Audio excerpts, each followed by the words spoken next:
வாழ்க வளமுடன். ஸ்ரீ குமரன் ஜோதிடம் உங்களை இருக்கரம் கூப்பி அன்புடன் வரவேற்கிறது. இந்த பதிவில் நம்ம எதை பற்றி பார்க்க போகிறோம்னா, மாதாந்திர ராசி பலன் அடிப்படையில் இந்த ஜூன் மாதம் இந்த மீன ராசிக்கு எப்பேற்பட்ட நட்பலனை ஏற்படுங்கிறத இந்த பதிவில் பார்க்கலாம். உங்களுடைய ராசியில் சனி பகவான் இருக்கார். நீங்கள் 7.5 சனிக்குள்ளே அடிக்ட் ஆகிருக்கிறீங்க. ஜென்மத்தில் சனி பகவான் ட்ராவல் ஆகிறாரு. நான் என்ன தான் மாதாந்திர ராசி பலன் சொன்னாலும் அது உங்களுக்கு ஒரு சிறப்பாக இருக்காது. சார் நீங்கள் அப்படி இப்படின்னு சொல்கிறீங்க, அது மாதிரிலாம் எதுவுமே நடக்கலையே சார் அப்படின்னா, கர்ம காரகன் இந்த சனி பகவான் உள்ளே நுழையும் போது நம்மளுடைய மனோ காரகனான அந்த சந்திரன் மேலே அவர் ட்ராவல் பண்ணும்போது மனசில் இனம் புரியாத ஒரு சஞ்சலப்பு ஏற்படும். காதலில் ஒரு பிரேக்கப் ஆகும். தொழிலில் திடீர்னு ஒரு வம்பு வழக்கை ஏற்படுத்து, அதனால ஒரு மன உளைச்சல் ஏற்படுத்தும். திடீர்னு டிரான்ஸ்பர்ஷன் ஆகக்கூடிய ஒரு காலகட்டமாக இருக்கும். வேலை செய்கிற இடத்துல ஒரு நிம்மதி இல்லாத ஒரு சூழ்நிலை ஏற்படுத்தும். இதெல்லாம் நம்ம ஆராய்ந்து பார்க்கணும். ஒரு பிளானட்டை மட்டும் வச்சு நம்ம ராசி பலன் சொல்லக்கூடாது. 9 கோள்களும் நம்மளை இயக்கி கொண்டு இருக்கிறது இந்த கோச்சாரத்தில், கோச்சார அடிப்படையில். அதனால் அதையும் நம்ம பார்க்கணும். குரு உங்கள் நேராக உங்களுடைய ராசிநாதன் கெடலை, அவர் வலுத்து இருக்கிறார். 4ஆம் இடத்துல பயிற்சியாகி வலுத்து இருக்கும்போது ஒரு சிறப்பாக நீங்கள் இருப்பீங்க. எதையுமே கான்ஃபிடண்ட்டாக கையாளக்கூடிய ஒரு காலகட்டமாக அமையும். எதையுமே நீங்கள் ராசிநாதன் கெடலை. அதனால் இருள் கிரகம் சனி பகவான் உங்களுடைய மனோகாரகன் மேலே ட்ராவல் பண்ணாலும் உங்களுடைய ராசிநாதன் வலுவாக இருக்கனால எதையும் சமாளிக்கக்கூடிய ஆளாக இருப்பீங்க. அதே மாதிரி சுக்கிரன் அட்டமாதிபதி 2ஆம் இடத்துல இருக்கனால இந்த மாதத்தில் இருக்கனால கவனமாக இருக்கணும்.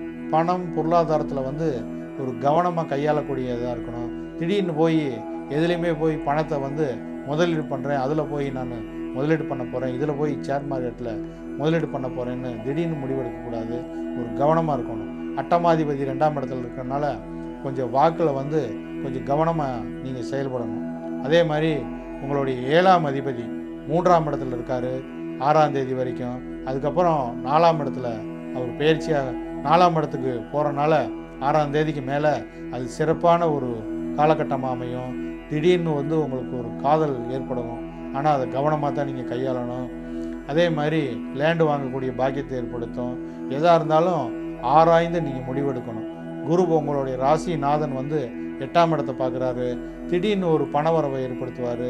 அது மூலிமா உங்களுக்கு பொருளாதாரத்தில் ஒரு முன்னேற்றத்தை ஏற்படுத்துவார். அதே மாதிரி 12ஆம் இடத்தை பார்க்குறாரு. அதே மாதிரி உங்களுடைய 10ஆம் இடத்தை பார்க்குறாரு. உங்களுடைய 10ஆம் அதிபதி உங்களுடைய ராசிநாதனே வர்றதுனால அவர் 10ஆம் இடத்தை பார்க்குறதுனால தொழிலில் நல்ல பாக்கியத்தை அடைவீங்க. தொழிலில் ஒரு நீடித்த வருமானத்தை கொடுப்பாரு. எதையுமே கவனமாக நீங்கள் கையாளக்கூடிய மாதமாக இந்த தனாதிபதி உங்களுடைய பஞ்சமஸ்தானத்தில் இருக்கார். நீச்சமாகிறார். நீச்சத்தன்மையில் இருப்பார் 22ஆம் தேதி வரைக்கும். அதுக்கப்புறம் உங்களோட 6ஆம் இடத்துக்கு போகிறனால அதுக்கப்புறம் ஒரு சிறப்பான ஒரு காலகட்டமாக அமையும். தனாதிபதி நீச்சமாகறனால உங்களுடைய பாக்யாதிபதியாகவும் வர்றனால கொஞ்சம் கவனமாக இருக்கணும். அட்டமாதிபதி 2ஆம் இடத்துல, தனாதிபதி நீச்சமாகறனால 5ஆம் இடத்துல காசு பணம் பொருளாதாரத்தில் கொஞ்சம் கவனமாக இருக்கணும். கடன் கேட்டாலும் கடனை நம்ம யோசித்து தான் கொடுக்கணும். அந்த கடன் நம்மளுக்கு திருப்பி செலுத்த முடியாத சூழ்நிலை ஏற்பட்டுரும். அதனால் இந்த மாதம் ஃபுல்லாக ஒரு கவனமாக இருக்கணும்.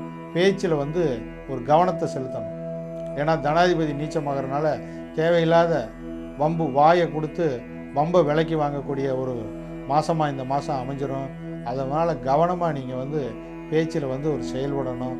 மற்ற மாதிரி உங்களுடைய ராசிநாதன் வலுத்திருக்கனால எதையுமே நீங்கள் சமாளிக்கக்கூடிய ஆளாக இருப்பீங்க. எதையுமே கவனம் தேவை என்று கூறிக்கொண்டு இந்த பதிவை இத்துடன் நிறைவு செய்கிறேன். வாழ்க வளமுடன்.